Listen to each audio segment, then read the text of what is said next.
just a quick tip today, a bit of advice. If you're trying to run a power cable or some sort of accessory through the firewall on your Land Cruiser, there is a handy spot in the engine bay. This is the diesel version, UK right-hand drive.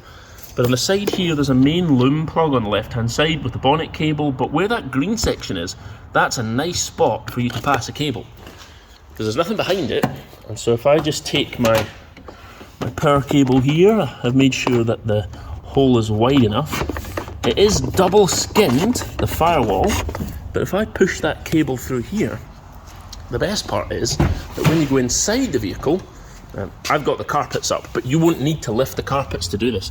But up here in the footwell, there's actually a little flap already pre-cut on the firewall mat, but it comes right out here. Between all the pipes and stuff, there's nothing in your way. So I just need to pull that cable down because it looks like it's going on an adventure away up into my glove box area, which I don't really want.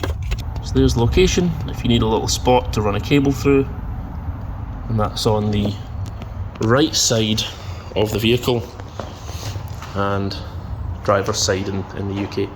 But finally, please, please, please, for the love of all that's holy, if you're going to run live power, make sure you've got a fuse that suits the accessories you're running and the thickness of your cable.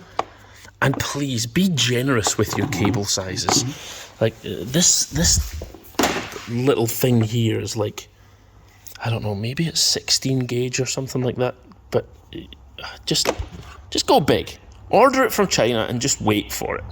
Put the biggest cable that you can afford, and then it won't go on fire. Because otherwise, Big Dave will be mad, and you don't want that. So that's just a quick tip. Hope that was helpful. If you like Land Cruiser stuff, watch some of our other videos. Take care, everyone. Bye.